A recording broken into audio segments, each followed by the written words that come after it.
the Cowboys and the Eagles, man. This is what you call this. This was the game of the week. This was the game of the week. This is something that we all pretty much was preparing for, preparing to see. Definitely a high scoring matchup. I don't think anyone expected it to be this high scoring, but hey, it was definitely exciting. And then Tom already said he had a great weekend. You see how he's feeling up there. You see the background. You see the cup. Tom are feeling good. He got So the season's proudest And cup. and that ain't and that's not water. I just want y'all to know that that's not water. he feeling good. So Siri, not the iPhone Siri, but his Sirianni. So Which uh, Siri you want? Which way you need me to lean? The one that's yelling or the one that's sad? Because we can go with the sad face. we want to show the yellow one first because Okay, he okay. started off like that. So we want to talk about that first and then transition to the other side. So Tom, just go ahead. I want to get your reaction to the game. This is your game, man. So the floor is yours. How about them Eagles? Ain't that what he said? He said, "How about them Eagles?" Mister, forget you. That's game. That's all this stuff he said. You know what? I wanted to wait till everyone come on. I'm gonna wait. I'm gonna hold off on that. I'm gonna hold off on that till everybody show up. But there's a lot of stuff that's been said about one's quarterback. Once we lost to the Jaguars, and you throw a pick six. Granted, you need all the turmoil and ridicule that you can get because that's you earned it, right? But the Eagles fans, they was all like, well, Hurts is not going to play, and we don't really care about this game, but we still gonna beat y'all because we the Eagles. Didn't happen. Didn't happen. We gave them a 10. We spotted them 10 points. Spotted 10 points. How much they lose by? 6. Okay, look at that. How you get spotted 10 and lose by 6? This makes no sense to me right now. Dak. Dak Prescott. Let's talk about. I want to name a couple quarterbacks here. Brett Favre, Eli Manning, Tony Romo. They're all known for what? Interceptions. To us, right? To us, but in media, you name two of them, Brett Favre and Eli Manning. They're known as gunslingers, tough grit, people that's in the pocket. They could throw an interception and bounce back. But Super Bowl winning quarterbacks. Both of them, And the thing that, I was arguing with Worm about this last week, but I kind of had to come to Christ moment with this one. He might be Rain Romo. Because at the end of the day, name a quarterback that can throw an early pick six and come back and throw a complete, he went for 14 for 14 after that. The only incomplete pass was the one that he threw to the other team. 14 for 14 and scored a touchdown off of that. You would have never thought that pick six even happened. He got sacked almost 6 times. The Eagles was in his face all day. All day. We had no run game. Dak solely beat this team. That's why I can't wait to Worm come on here, because this is that one game where Dak put the team on his back and put all 40 points up. The defense scored no points. They got 3 takeaways and 1 turnover. When I say 3 takeaways, I mean, give me that. They went and took 3 of those interceptions and then a turnover. These are all the praises that I'm giving. However, the defense, we have no pass rush. No pass rush. Minshew was out there carving us up. You would have thought he was playing against Brady in his prime, the way he was carving us up. But still lost. And I don't want to hear anything about your backup quarterback playing and how you almost won and how we almost barely beat your backup quarterback. Because when Cooper Rush was in there, if it wasn't for one drive where our defense couldn't stop the run, Cooper Rush, y'all barely beat Cooper Rush. If we would have stopped y'all in that fourth quarter when y'all had that nice little run by Miles Sanders, when you just 10 first down after first down after first down after first down, if we would have stopped y'all right there, easy money. So I don't want nothing about backup quarterbacks no more. Dak owns the Eagles, and that's it. I turned up in the chat already. I can say a little bit more, but this is FCC Airwaves, so I'm going to keep it clean for the people.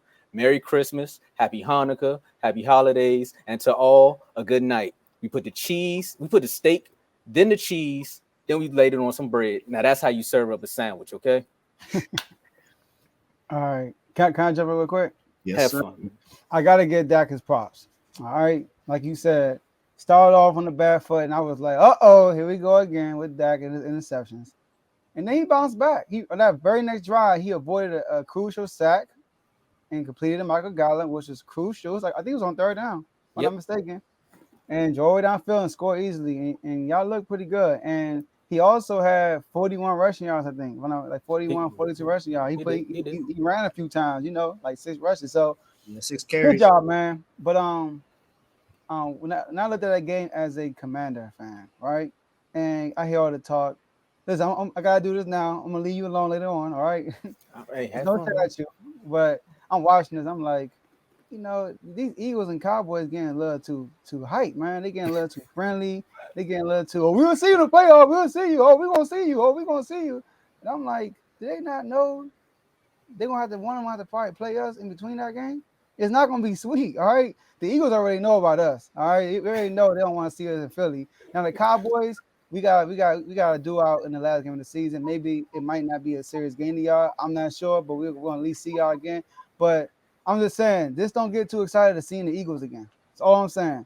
But and also watching that game, I got really excited because both defenses look pretty bad.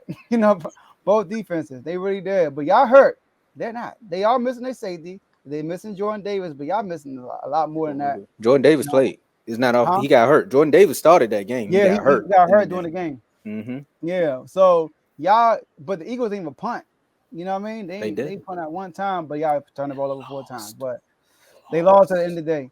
But Washington, please, you're not making it. All right, cool. You said that 6 weeks ago, and you've been quiet until the Giants beat us. So I don't want to hear nothing from you right about now. I'll hear from you. Come on later on. But good win for y'all, man. Dak deserved his praise. He won y'all that game, like you said, and looks like he owned the Eagles. You're right. Go ahead, Dave. I mean, I saw it in the chat. He's 7-3 against the Eagles. So no, he's 8-3. 8-3. My bad. 8-3 versus the Eagles. Yeah, there was another stat that was completely wrong. I thought that I was missing some time and why are you ready for this? What? We pulled it up. I thought I was missing some time because at first it said 18-1 versus the Eagles. I said, hold on, I don't think Dak's been in the league that long, so I know that couldn't be correct. Yeah. But 8-3 is the correct number. So, Dak has owned the Eagles. I mean, I'm sorry, there's nothing more I can really say about that. Whether he's won the division or not, he has won more games against the Eagles than they've won against him. I think he has a very good record against the division for one. Yeah, but he's only 33-29 outside of the division, which is not that good. No, yeah. He's a bully. You can say he's a bully. Mm-hmm. He's a bully to the NFC East, so yeah. I get that. So yeah, definitely gotta do better. But Joe, I feel just like you. I feel like if we play either one of those teams, we got a good chance to win because both of those defenses did not look good at all. And like I mentioned in the segment before, I heard a lot of someone trying to say that the Eagles had the best defense. Yeah. And clearly that's not the case because they supposedly got the best secondary too. They threw the ball. Dak went over his limit. He had 35 attempts. And I'll say this. I said this before and I'll say this now. The Eagles do have a better secondary than we do. I will give you that. We have a better backing than we do, but we have better up front. That's all I really have to say about it. So I'm ready for playoffs. That's what I'm ready for. I'm ready for the playoffs, ready to see how everything's going to go. It's been a lot of smack talk going back and forth between me and the comment that you just saw. So there you go. From me and that guy, my man Blaze. So not late in the year. Yeah.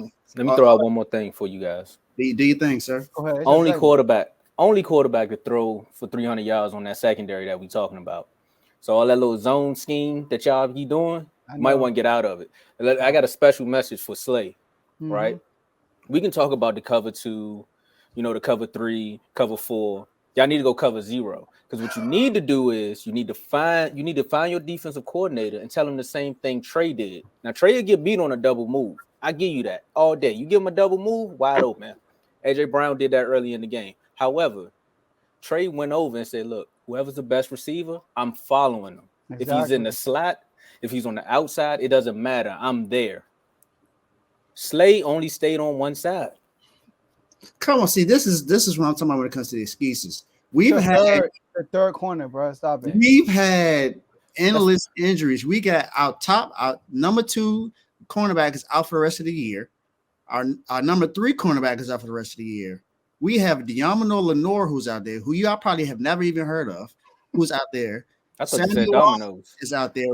Our starting safety is playing the slot right now. Jimmy Ward is our slot corner right now. So I don't want to hear nothing about DBs being out. Our DBs have been out almost all year. Ward even missed the game.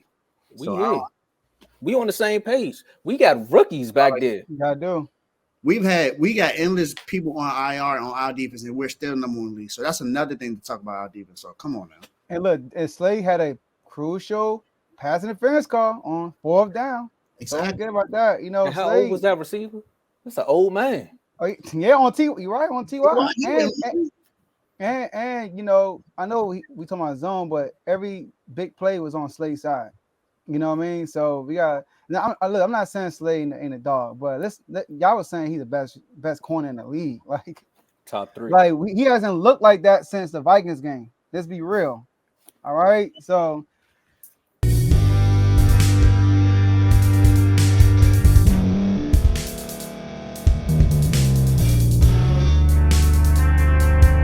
Thank you for staying to the end. If you're watching this on YouTube, please like this video, subscribe, and also hit that notification button so you can be notified next time we put out a video. If you're listening on any podcast platform, subscribe and hit that notification button, y'all, so you can be notified we put out another podcast audio. And last but not least, hit that share button. No matter what you're listening to or watching it, hit that share button and send it to somebody that you know that would love to watch this episode you just listened to. So once again, thank you for staying to the end, and we'll see y'all in the next episode.